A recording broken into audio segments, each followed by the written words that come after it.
सादर नमस्कार, सादर जय जिनेंद्र। क्षमा ब्रेकिंग जैन न्यूज प्रतिदिन प्रातः, दोपहर एवं रात्रि में देश भर से संपूर्ण जैन समाज से संबंधित सही और सकारात्मक समाचारों के लिए देखना और सुनना न भूलें। साथ में आपसे विनम्र निवेदन है कि यदि आपने इस चैनल को सब्सक्राइब नहीं किया है तो कृपया अवश्य कीजिए और शेयर और लाइक करके धर्म प्रभावना में सहयोगी एवं सहभागी बनिए।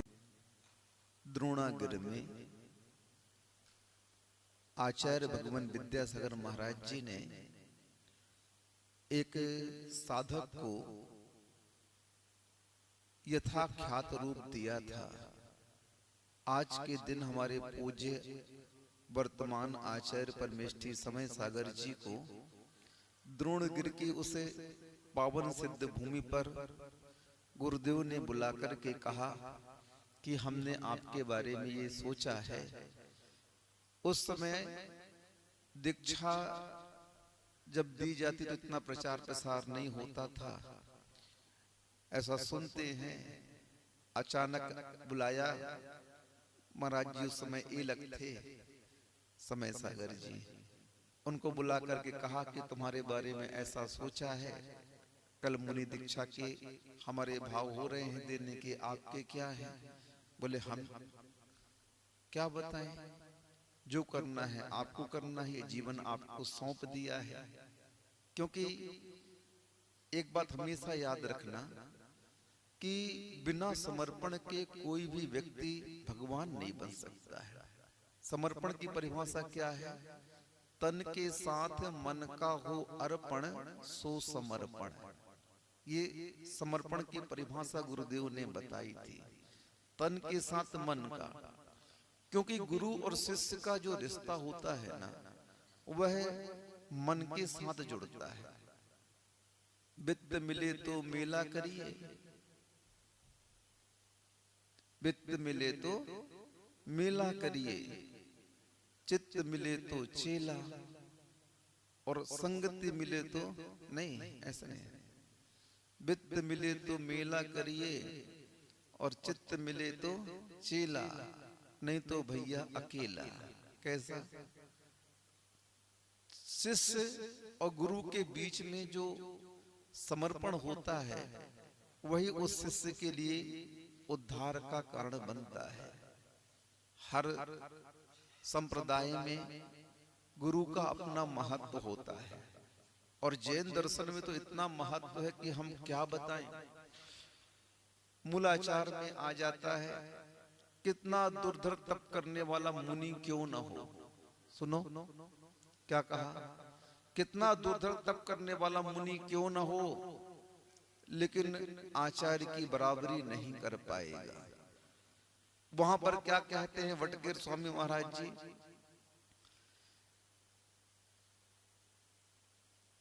100 आरिकाओं को तुम आहार करा दो और एक मुनि को आहार करा दो तो बराबर है। सुनो ध्यान से, कितनी 100 आरिकाएं आपके यहाँ आहार करके चली जाएं और आपने किसको खिला दिया? एक मुनि को, तो उसका पुण्य बराबर है। कैसा है? एक मुनि 100 आरिकाओं के ऊपर भारी है, और 100 मुनियों को आहार करा दिया और एक आचार्य को आहार करा दिया, उसका पुण्य एक तरफ रखा गया है। क्यों? ऐसा क्यों? ऐसा क्यों? क्योंकि गुरु पारस मणि हुआ करते हैं और शिष्य लोहा होता है। लोहे को जब तक पारस मणि छुएगा नहीं, तब तक वह लोहा स्वर्ण नहीं बन सकता है। किसी भी संप्रदाय में आप देख लीजिए, गुरु ब्रह्मा गुरु विष्णु गुरुदेवो महेश्वरा गुरु साक्षात परब्रह्म है तस्मै श्री गुरुवे नमः। बताओ, भगवान को एक तरफ रख दिया है? सारे के सारे रूप अगर कहीं समाहित किए हैं तो गुरु में समाहित कर दिए। गुरु ही ब्रह्मा है, गुरु ही विष्णु है, गुरु ही महेश है। कहीं नहीं जाना, इनके चरणों में आकर के इनकी वंदना कर लो, सारे तीर्थ अपने हो गए। गुरु तीर्थ से बड़ा संसार में कोई तीर्थ नहीं होता है। क्योंकि पंच परमेष्ठियों में सिद्ध परमेष्ठी तो अपने शुद्ध स्वरूप में आ चुके, अरहंत परमेष्ठी वर्तमान में है नहीं हमारे पास में। मात्र गुरु को ही प्रेरक निमित्त के रूप में कहा गया है। कोई प्रेरणा देने वाला है, कोई मार्ग दिखाने वाला है वर्तमान में, कोई समझाने वाला है, कोई संभालने वाला है इस कली काल में, तो एक गुरु ही है। शिष्य कितना होशियार क्यों ना हो जाए, लेकिन अगर गुरु के अधीन नहीं है तो घोर मिथ्या दृष्टि है। वो स्पष्ट कह दिया। क्यों? हमारे यहाँ आज्ञा सम्यक तो रखा गया है। आज्ञा सम्यक के अभाव में अगर शिष्य चलता है तो उस शिष्य को मिथ्या दृष्टि कहा गया है। क्यों? तुमने किसे छोड़ा है? किसको छोड़ा तुमने? जिसको प्राप्त करने के लिए सारे पुरुषार्थ किए जाते हैं, वो सम्यक दर्शन प्राप्त करने के लिए सच्चे देव गुरु शास्त्र का श्रद्धान करना आवश्यक है। श्रद्धानम परमार्थानाम माप्त आगम तपोव्रताम त्रिमूढ़ापोड़ मष्टांगम सम्यक दर्शन मस्म्यम, ये समंत भद्र स्वामी पूज्य भगवान की घोषणा है। जब कभी भी आत्मा सम्यक दृष्टि बनेगी, उसको देव गुरु शास्त्र की शरण में जाना पड़ेगा, जाना पड़ेगा, जाना पड़ेगा। इसके अलावा कभी भी वह आत्मा सम्यक दर्शन को प्राप्त उस श्रद्धान के अभाव में मिथ्यात्व ही तो रहता है, और श्रद्धान के सद्भाव में सम्यक दर्शन होता है।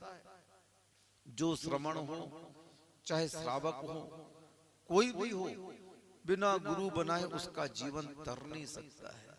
गुरु तो बनाना पड़ेगा आपको, गुरु की शरण में आनी पड़ेगी। गुरु दीक्षा संस्कार के रूप में चेला बनना पड़ेगा तुम्हें। किसी रूप में बनो, तुम बनना पड़ेगा तुम्हें।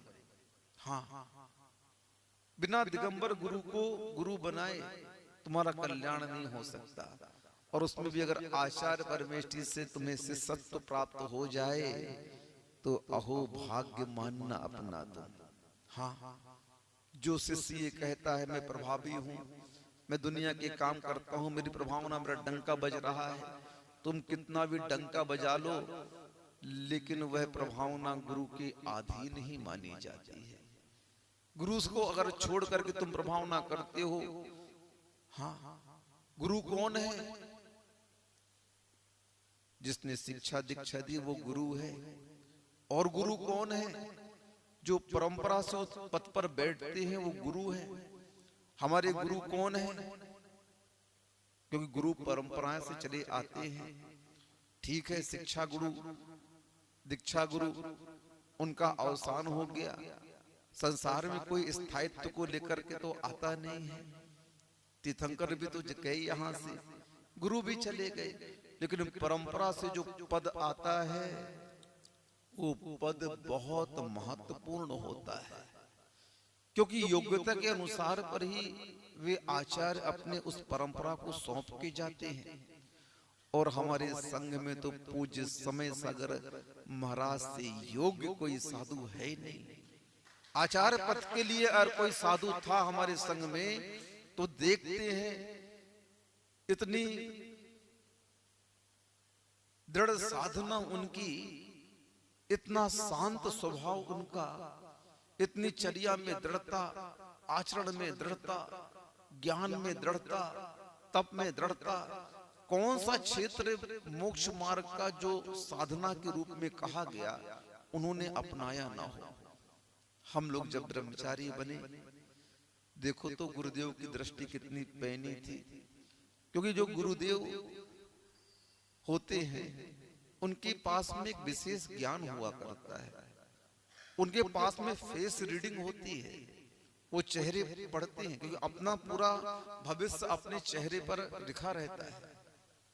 आपकी आंखें, आपकी भौं, आपका ललाट, आपके ओंठ, आपके कान, आपके गाल, ये पूरा भविष्य का वर्णन करते हैं।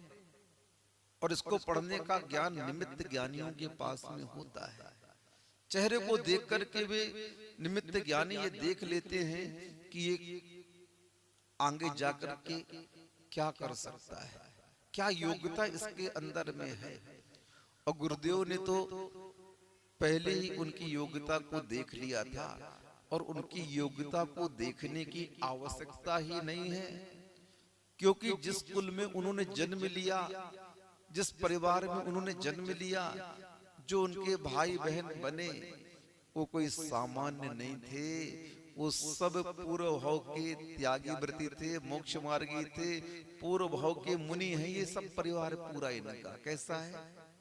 आचार्य श्री का परिवार जो है ना, इसी भाव का मुनि नहीं है, पूर्व भाव का मुनि है। देखो तो आज तक तुम कोई भी संसार में ऐसा श्रावक का परिवार बता दो जिसके यहाँ सब दीक्षित हो गए, कोई भी नहीं बचा।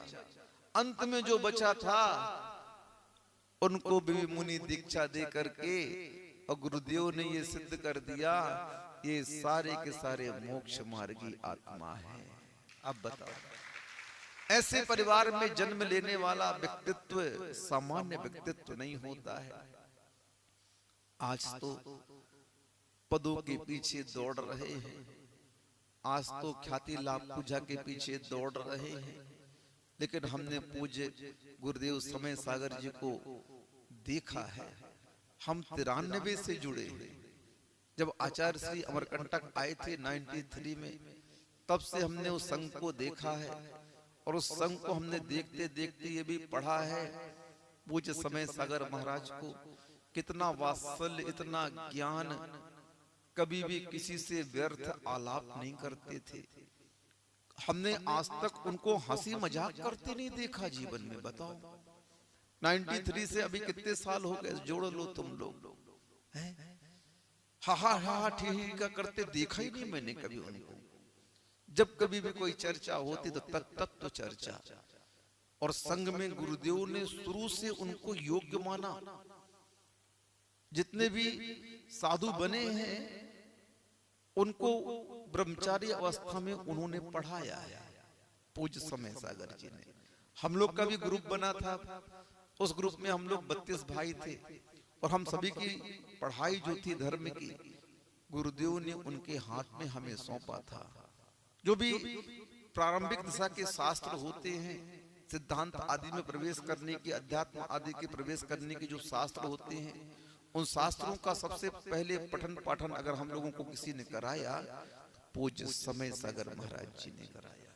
हाँ, इसलिए तो गुरुदेव ने उन्हें पहले से ही परख लिया था, पहले से परख लिया था, और उनका निमित्त ज्ञान इतना दृढ़ था गुरुदेव का कि उन्होंने सबसे पहले दीक्षा अगर किसी को दी, मुनि दीक्षा, तो किसे दी? समय सागर जी को। सुनते हैं कि क्षुल्लक दीक्षा में वो पीछे थे। कहां थे? उनका क्रम पीछे का था, 3 नंबर 4 नंबर उनका क्रम रहा होगा क्षुल्लक दीक्षा में।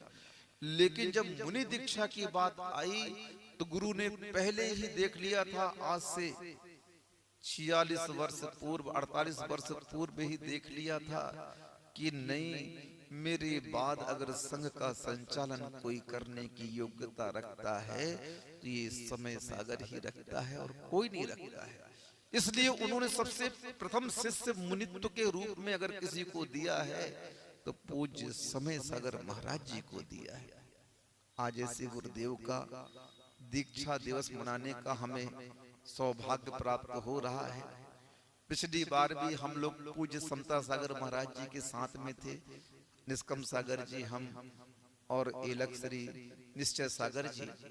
तो पूज्य समता सागर महाराज जी हम लोग चला करके गौर झांवर गए थे पूज्य का दीक्षा दिवस मनाने के लिए। बड़ा वात्सल्य मिला था, और जब आचार्य बने हमारे गुरुदेव पूज्य समय सागर महाराज जी, तो भी उनका बहुत वात्सल्य है। वो बिल्कुल गुरुदेव की राह पर चलते हैं। उनका उद्देश्य भी वही है, अपने शिष्यों को बिल्कुल जो उनकी शरण में आए हैं उनको वो बहुत अच्छी तरह से निर्वाह कराते हैं, हमने देखा है। अब जो नहीं आए तो उनकी हम बात नहीं कर सकते हैं, लेकिन गुरु को जो नहीं मानता है वह कभी भी सम्यक्त को प्राप्त कर नहीं सकता है, वो घोर मिथ्या दृष्टि है।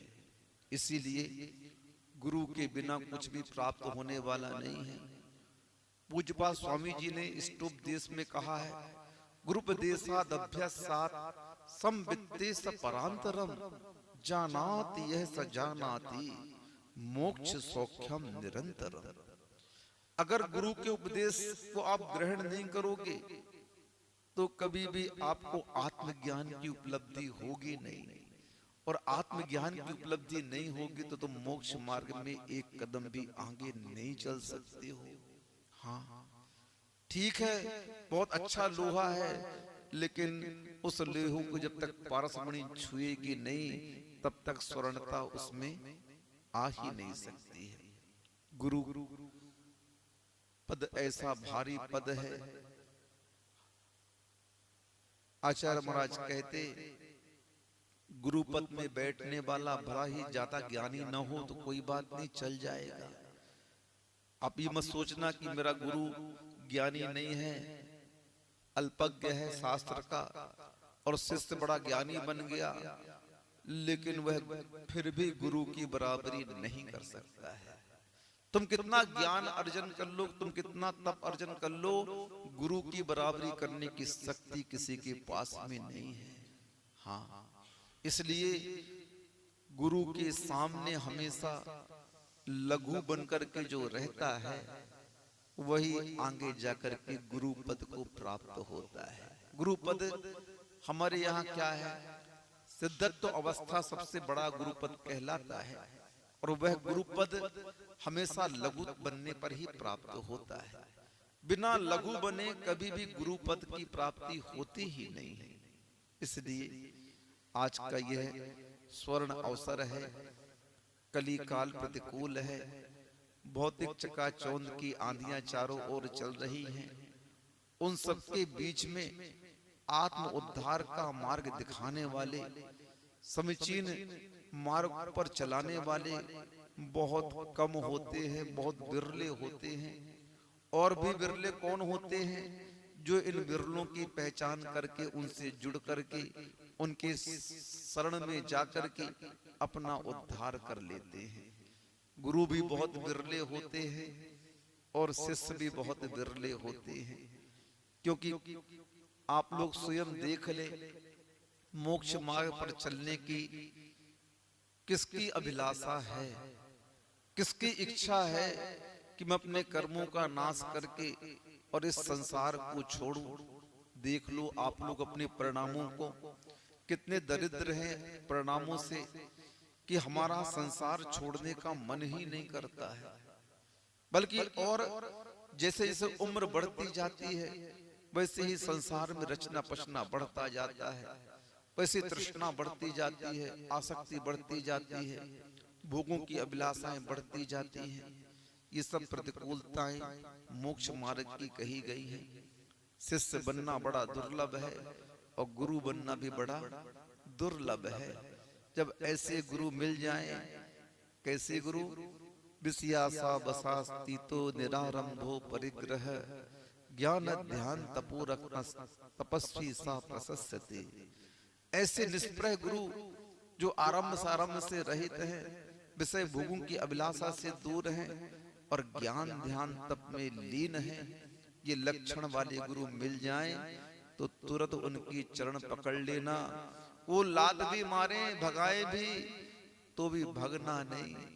हमारे गुरुदेव की सबसे बड़ी विशेषता यही थी, वो एकदम से किसी को शरण में नहीं लेते थे। ये बैठे हैं छुल्लक जी लोग हमारे, कई बार गए निवेदन करने, गुरुदेव गुरुदेव, क्या बार बार बोल दिया ना, समय आएगा सब ठीक हो जाएगा, कुछ तो दे दो भगवान, कुछ तो दे दो। क्योंकि जो भव्य आत्मा रहती हैं वो गुरु के डांट को आशीर्वाद मानती है। क्या मानती है? गुरुदेव भगा रहे हैं मतलब हमारे बारे में सोच रहे हैं। सुनो, कोई गुरु महाराज भगाए अगर आपको ना, चलो अब चलो भी यहां से, समझ लेना उन्होंने आपकी बात सुन ली। वो हाँ क्यों नहीं कह रहे हैं? वो एकदम से हाँ नहीं कहते गुरुदेव कभी। वो आपको देख लिया उनने और देख करके उनके अंदर आपका चेहरा हाँ आ गया है, आपका भविष्य उनके पास में आ गया है। अब वो पढ़ेंगे थोड़ा आपके भविष्य को, देखेंगे, एक बार भगाएंगे, पुनः दोबारा वह आएगा। गुरुदेव पिछली बार आया था, ठीक है, बाद में जब तीसरी बार आएगा थोड़ा सा परोसेंगे। जैसे माँ होती है ना, बच्चों को एकदम से थाली में सब कुछ नहीं रखती है, थोड़ा थोड़ा करके देती है। एकदम से रख देंगे तो उसकी भूख भी मर जाएगी और वो छोड़ भी देगा। नहीं, इसकी पहले भूख बढ़ाओ। क्या करो, थोड़ा सा खा, आधा रख दो। देखा माँ ने धीरे से खा गया, ये इसकी भूख अभी है, ले ले आधा और ले ले। क्या कहती है माँ, आधा और ले ले, खा ले। हाँ, धीरे धीरे करके उसको देती रहती है और बच्चे की स्वास्थ्य को देखती रहती है, उसकी पाचन शक्ति को देखती रहती है और उसके अनुसार उसकी डाइट बढ़ाती रहती है। ऐसे गुरुदेव है, देखते रहते हैं उनके अंदर, वो शक्ति है उनके अंदर देखने की कि यह शिष्य कैसा कार्य कर रहा है, कैसा साधना कर रहा है, जो मैं बता रहा हूं उसका पालन कर रहा कि नहीं कर रहा। ये गुण हमारे पूज्य समय सागर महाराज जी में थे। कई बार गुरुदेव ने उनके लिए कहा, हम तुम्हें अब आचार्य पद देना चाहते हैं। जब गुरुजी स्वस्थ थे, 2013 की बात है, विदिशा में आचार्य महाराज ने पूज्य समय सागर मुनिराज के पास में प्रायश्चित ग्रंथ भेज दिया। प्रायश्चित ग्रंथ कौन पढ़ता है? जिनको आचार्य बनाना होता है वही प्रायश्चित ग्रंथ पढ़ने के अधिकारी होते हैं। गुरुदेव ने चला करके उनके लिए प्रायश्चित ग्रंथ दिया, ये आपको अध्ययन करना है। देखो उनकी निष्प्रहता कैसी है, कैसी निरीह वृत्ति के साधु थे हमारे हैं समय सागर महाराज जी।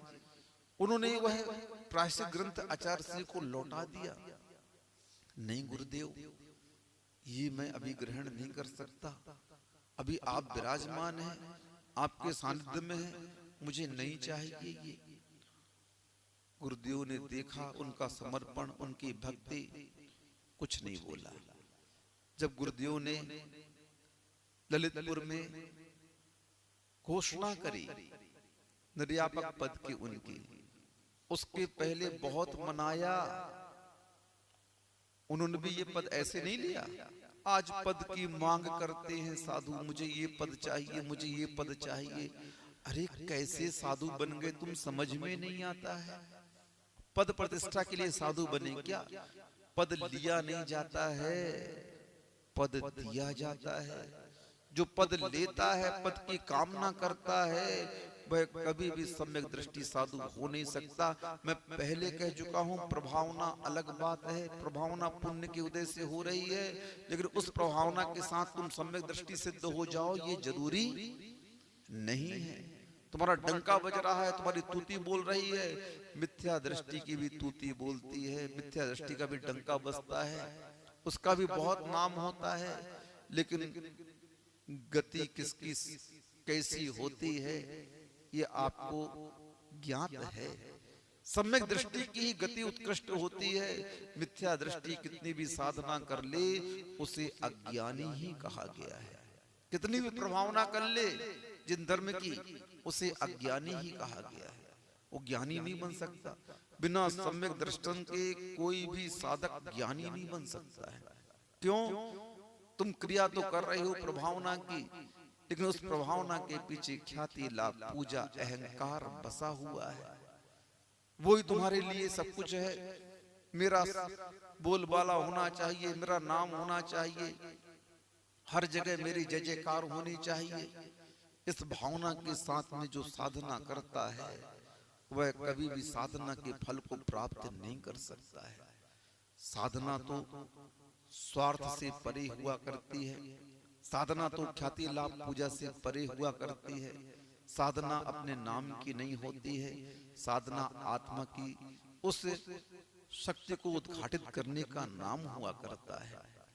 पूज्य समय सागर महाराज जी हमारे ऐसे लघु बनकर के रहे, ऐसे लघु बनकर के रहे कि हम भी 12 साल संघ में रहे, हमने आज तक कभी भी आचार्य श्री को उन्हें देखते हुए नहीं देखा कि कभी नजर भर करके गुरुदेव को देख ले। वो हमेशा नीची दृष्टि रहती थी उनकी, हमेशा नीची। कभी भी कोई बात करते नहीं देखते थे हम, बस अपनी साधना में निरत रहते। जो आचार्य श्री कह देते जी, उनके पास एक ही शब्द था, क्या था? जी जी, ये करना है जी, ये करना है जी। कभी उनके मुख से ना नहीं सुना। हाँ भैया, वृत्ति, वात्सल्य, ज्ञान, तप, चारित्र, जो भी मोक्ष मार्ग के उपाय हैं, जो भी मोक्ष मार्ग की शक्तियां हैं आत्मा को उद्घाटित करने की, सारी की सारी शक्तियां उनके पास में विद्यमान है। ऐसे गुरुदेव हमें मिले हैं गुरु के रूप में। अहो भाग्य है हमारा। आज मैं चंदेरी में बैठा हूँ, जो कार्य हो रहे हैं ये हमारे गुरुदेव के आशीर्वाद से और पूज्य गुरुदेव समय सागर जी के आशीर्वाद से हो रहे हैं। मैंने पहले भी बताया था, निमित्त भले ही मैं बन रहा हूँ, लेकिन उपादान अगर किसी का है तो मेरे गुरुदेव का है। क्योंकि अगर वो यहाँ नहीं भेजते तो ये कार्य कैसे होता? सोचो थोड़ा सा, है कैसे होता कार्य, कैसे निमित्त होता, कैसा? देखो तो कहाँ मुझे बासौदा जाना था चातुर्मास के लिए, लेकिन अचानक बुला करके बोलते हैं महासागर जी, गुरुदेव का एक प्रकल्प है, आपको उनको पूरा करना है और आप पूरा कर लोगे, मुझे पूरा विश्वास है। ये कार्य जो सफल हुआ है वो मेरे पूज्य समय सागर महाराज जी के विश्वास के ऊपर ही सफल हुआ है। जिस दिन उन्होंने मुझे बुला करके कहा कि नहीं महासागर जी, ये कार्य तुम कर लोगे, मुझे पूरा विश्वास है, मैंने उसी दिन सोच लिया था मैं पहली बार इस एरिया में आया। मैं कभी आज तक ब्रह्मचारी अवस्था में भी वंदना करने के लिए न मैंने कभी थोबन जी देखा, न बजरंगगढ़ देखा, न गोलाकोट देखा, कोई भी आसपास के तीर्थ हम पहले भी कभी नहीं आए और अभी भी नहीं गए। हम बोला गुरुदेव चंदेरी है, क्या करूंगा मैं जानता नहीं हूँ। पूज्य अभय सागर महाराज जी ने कहा भैया वहां तो ऐसे ही रहेगा, दिन भर कोई नहीं आएगा, सुबह आ गए और शाम को आ गए, बस इतना ही रहेगा। हमने उनसे उनका अनुभव लेकर के यहाँ आए। बोले बड़े संभल करके रहना पड़ेगा महासागर जी। पूज्य अभय सागर जी ने पहले निर्देश दे दिया था। हमने बोला जी गुरु जी, आपका निर्देश जैसा है वह पालन करूंगा, फिर भी पुरुषार्थ करूंगा, अगर हो जाए तो हो जाए। और गुरु जी का आशीर्वाद उस पुरुषार्थ की सफलता का मुख्य आधार हुआ और वह कार्य भी आपका लगभग हो गया। ये सब गुरु की महिमा होती है, क्योंकि जो कुछ भी शिष्य करता है वो शिष्य नहीं करता है, वो सब गुरु करता है। कौन करता है? गुरु की आज्ञा में बड़ी शक्ति हुआ करती है और उस शक्ति से ही उस शिष्य को पता नहीं चलता है, वो अज्ञानता के कारण अहंकारी हो जाता है और सारे पुरुषार्थ को सोचता है कि मैंने किया है, वो उसकी अज्ञानता है। नहीं, हमारे पास में कोई शक्ति नहीं है, गुरु की शक्ति इतनी हुआ करती है। वो जैसा निर्देश देते हैं उस निर्देश का अगर पालन कर लिया जाए तो निश्चित है वो कार्य हमेशा संपन्न होता है, सफल होता है। Kshama breaking Jain news YouTube channel पर विज्ञापन देकर धर्म प्रभावना में बने सहभागी। विज्ञापन देने हेतु संपर्क कीजिए मोबाइल नंबर 9026900740 एवं समाचार एवं वीडियो भेजने हेतु व्हाट्सएप नंबर 9335236222।